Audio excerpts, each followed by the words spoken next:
जैन विद्यार्थियों, क्या हाल चाल? सब बढ़िया? चलते हैं आज की बेहतरीन सी क्लास की ओर, क्योंकि पिछली क्लास में मैंने महत्वपूर्ण तरीके से आपको अशोक के शिलालेखों के बारे में, ये स्तंभ लेख हैं वो शिलालेख थे, शिलालेखों के बारे में प्रमुख जानकारी देने का कार्य किया था, जो कि आपके एग्जाम के लिए तथा आपके जीवन के लिए अति महत्वपूर्ण होने का कार्य करता है। याद रखें, यदि आप 2023 के अंतिम में एक बेहतरीन सी जॉब पाना चाहते हैं तो सीधा जुड़ जाएं फ्यूचर एकेडमी XYZ से, क्योंकि यह एक ऐसा प्लेटफॉर्म है जो कि फ्री में आपको सभी चीज़ें प्रोवाइड कराने का कार्य हो। चाहे आपका किसी भी प्रकार का कंटेंट हो, सारी क्लासें बेहतरीन तरीके से आपको दी जाती हैं, डिटेल में दी जाती हैं। चाहे पॉलिटी हो, चाहे ज्योग्राफी हो, चाहे इकोनॉमिक्स हो, चाहे बायोलॉजी हो, चाहे फिजिक्स हो, चाहे केमिस्ट्री हो, चाहे स्टैटिक जी के हो, कहीं पर किसी भी चीज़ का अगर चाहिए, आपको ज़रूरत है, तो सीधा चले जाएं। सबकी प्ले लिस्ट बनी है। मैंने अभी तक आपको बता दें, बाहुबली बैच यानी बायोलॉजी को कंप्लीट कराने का कार्य किया है। और सोनी पे सुहागा की बात तो ये भी है कि 1 तारीख से प्रारंभ होने वाली है अपनी SD यादव बुक का सोल्यूशन, यानी मैथ में पढ़ाने वाला हूँ आपको। कहीं ना कहीं मुझे दिखा कि नहीं, अपने चैनल पर एक चीज़ की कमी रह रही है, जो है मैथ का, और उस कमी को भी 1 अप्रैल से पूरा कर दिया जाएगा। चिंता मत करना, बस जुड़े रहना, विश्वास बनाए रखना, क्योंकि जब आप हम पर विश्वास करेंगे तो कहीं ना कहीं हम आपको बेस्ट कंटेंट, बेस्ट टीम के साथ आपके साथ हमेशा जुड़े रहेंगे और आपके सिलेक्शन में आपकी मदद कराने का भी कार्य करेंगे। ठीक है, चिंता मत करो, सिलेक्शन तो होना ही होना है, बशर्ते थोड़ा सा रिवीजन पर फोकस करते रहो, सारी चीज़ें क्लियर हो जाएंगी। कोई दिक्कत रहती है तो आप टेलीग्राम पर भी जुड़ सकते हैं, टेलीग्राम के अलावा इंस्टा पर भी जुड़ सकते हैं। अजय 509 शर्मा के नाम से मेरी इंस्टाग्राम ID है, वहाँ पर आप मुझको फॉलो करके भी और मैसेज वगैरह भी कर सकते हैं। पर्सनल उसको मैं देखता हूँ और आपके आंसर भी वहीं पर मैं दूंगा। चिंता मत करो, सारी चीज़ें सॉल्व होंगी। ठीक है, चलते हैं बेहतरीन सी क्लास की और बहुत जानदार शानदार क्लास होने वाली है। ठीक है, और इम्पोर्टेंट भैया बहुत है, हालांकि मैं मत लेना। एक आपको बता दें, अशोक के स्तंभ लेख और शिलालेख, अगर मैं बता दूं, शिलालेखों को मैंने पढ़ा दिया, बहुत इंपॉर्टेंट थे। शिलालेख के बाद स्तंभ लेख अति अति अति महत्वपूर्ण। ठीक है, अच्छा देखते हैं। अगर मैं बात करूं, अशोक के शिलालेखों को 7 स्तंभ लेख हैं। क्या है कहना सर? 7 स्तंभ लेख हैं, जिसको हम लघु अभिलेख भी कहते हैं। क्या कहते हैं? इसको हम लघु अभिलेख भी कहने का कार्य करते हैं। अशोक के 7 स्तंभ लेख को हम क्या कहते हैं? स्तंभ लेख या लघु अभिलेख भी कहते हैं। अगर हम बात करें रुमनदेई अभिलेख की, रुमनदेई अभिलेख की, तो रुमन तो खुद ही समझ में आ रहे हैं, यानी अफगानिस्तान तरफ की बात यहाँ पर हो रही है। यह अफगानिस्तान के, कहना सर ठीक है, अफगानिस्तान के कांधार, कांधार से मिलता है, जो कि आरमाइक आरमाइक लिपि में है। ठीक है, यह सबसे छोटा अभिलेख है, यह सबसे छोटा अभिलेख है। आपको बता दें, एग्जाम में एक बार पूछा गया था कि बताइए स्तंभ लेखों में से सबसे छोटा अभिलेख है कौन सा है, तो आपको पता होना चाहिए रुमनदेई अभिलेख है। यह एकमात्र, अगर बात करें, यह एकमात्र अभिलेख है जिसमें अशोक के प्रशासनिक की चर्चा ना करके उसने आर्थिक क्रियाकलापों की चर्चा की है। इस प्रकार भी एग्जामिनर आपसे क्वेश्चन कर सकता है कि बताइए कौन सा स्तंभ लेख है जिसमें आर्थिक क्रियाकलाप की चर्चा की गई है, तो आपको पता होना चाहिए रुमनदेई अभिलेख।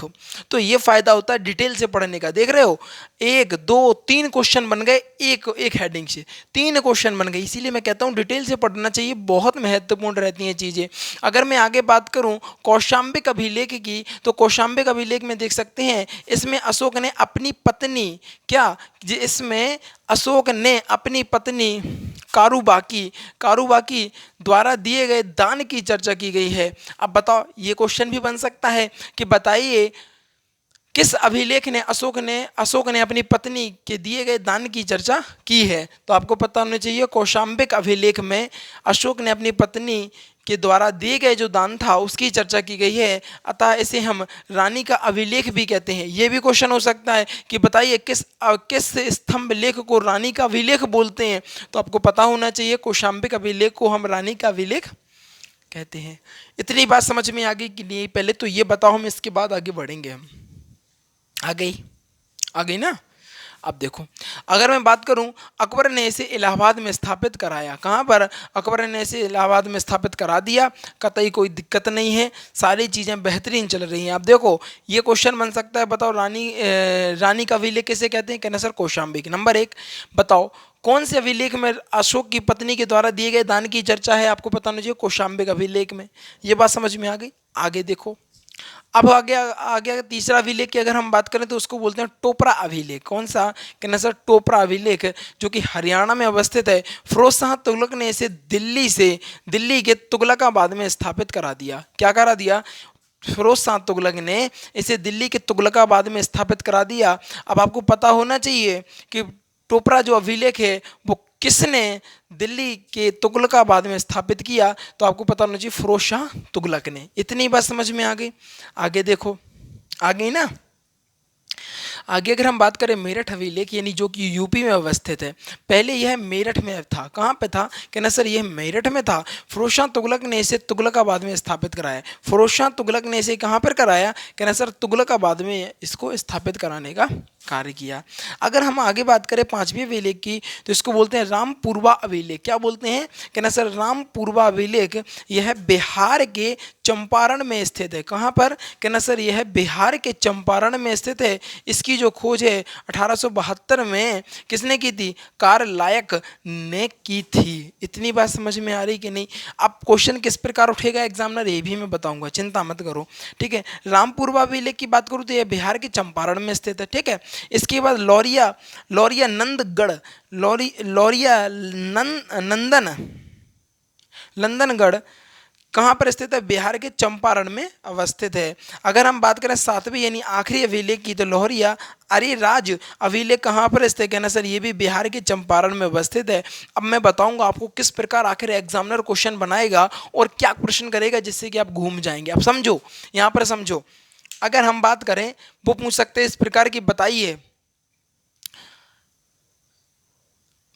आप पहले हमें ये बताइए कि प्रशासनिक कार्यों की चर्चा ना करके आर्थिक क्रियाकलापों की चर्चा किस अभिलेख में की गई है? तो पता होना चाहिए रुमनदेई अभिलेख में। ठीक है, इसके अलावा अगर हम बात करें कि स्तंभ लेखों में सबसे छोटा अभिलेख कौन सा है, तो आपको पता होना चाहिए रुमनदेई अभिलेख।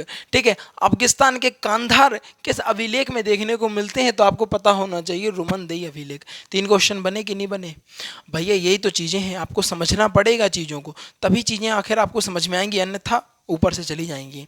इसके बाद कौशाम्बी अभिलेख की बात करें तो इसमें अशोक ने अपनी पत्नी कारूबाकी के द्वारा दिए गए जो दान की चर्चा की गई। कारूबाकी द्वारा दिए गए दान की चर्चा किस अभिलेख में? कहना सर कौशाम्बी अभिलेख में। इसके द्वारा अगर वो पूछे बताओ रानी का अभिलेख किसको कहते हैं, तो कहना सर रानी का जो अभिलेख है वो कौशाम्बी अभिलेख को कहते हैं। बताइए, इसे अकबर ने इलाहाबाद में स्थापित कर दिया। ये 3 क्वेश्चन बनने वाले यहाँ से। अब आगे देखो, टोपरा अभिलेख की बात करें तो फिरोज शाह तुगलक ने इसे कहाँ पर स्थापित किया? कहना सर जी तुगलकाबाद में स्थापित किया। तो वह कौन सा शासक था जिसने कौन सा शासक था जिसने दिल्ली के तुगलकाबाद में टोपरा अभिलेख को स्थापित कराया? तो आपको पता होना चाहिए फिरोज शाह तुगलक ने। इसके बाद यहाँ पर क्वेश्चन हो सकता है कि बताओ जो मेरठ अभिलेख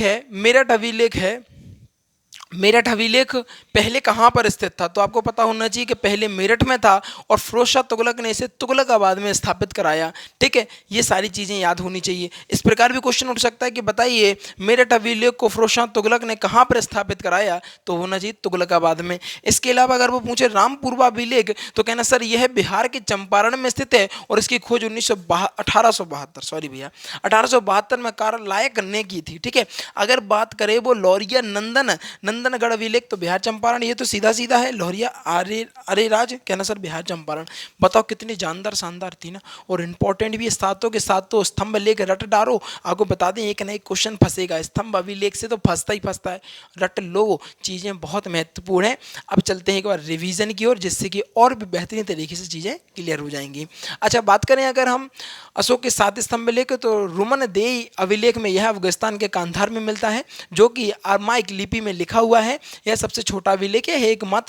यह ऐसा एकमात्र अभिलेख है जिसने अशोक ने प्रशासनिक कार्यों की चर्चा न करके हुए आर्थिक क्रियाकलापों की चर्चा की है। इसके अलावा बात करें कौशाम्बी अभिलेख की, तो इसमें अशोक ने अपनी पत्नी कारूबाकी द्वारा दिए गए दान की चर्चा की है। इसे रानी का अभिलेख कहते हैं। अकबर ने इसे इलाहाबाद में स्थापित कराया। टोपरा अभिलेख की बात करें तो यह फिरोज शाह तुगलक ने इसे दिल्ली से तुगलकाबाद स्थापित कराया। मेरठ अभिलेख की बात करूँ तो जो कि यूपी में पहले यह मेरठ में था, फिरोज शाह तुगलक ने इसे तुगलकाबाद में स्थापित कराया। रामपुरवा अभिलेख की बात करूँ तो यह बिहार के चंपारण में स्थित है।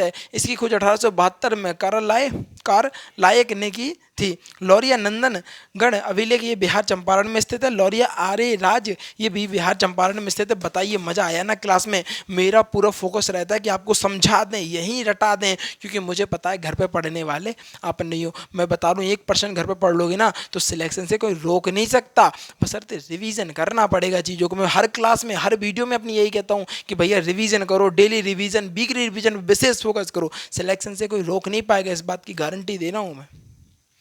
और कंटेंट तो बहुत जानदार शानदार आपको मिल ही रहा, किसी चीज़ में कोई कमी नहीं है भैया। ठीक है, ध्यान रखो। इन्हीं चंद शब्दों के साथ विदा लूंगा मैं तो भैया। ठीक है, नहीं तो कहोगे अरे सर जी और परेशान कर रहे हैं। ठीक है, तो भैया जल्दी से जो विद्यार्थी नए हैं वो जल्दी से वीडियो को लाइक कर लेंगे, चैनल को सब्सक्राइब कर लेंगे और शेयर करके आएंगे अपने यार दोस्तों और चाहने वालों के साथ, क्योंकि आज की जो वीडियो थी कहीं ना कहीं बेहतरीन, गजब और लाजवाब होने का कार्य कर रही थी। इन्हीं चंद शब्दों के साथ विदा लेना चाहूंगा। जीवन में आनंदित रहिएगा और आगे बढ़ते रहिएगा। Thanks for watching. और इसका स्क्रीनशॉट ले लीजिएगा महत्वपूर्ण तरीके से। और टेलीग्राम पर जुड़ना है तो लिंक डिस्क्रिप्शन में डला हुआ है, जाकर वहां से जुड़ सकते हैं बेहतरीन तरीके से। ठीक है, जय हिंद, जय भारत। और जल्दी से इसकी PDF ले लो। ठीक है, जय हिंद।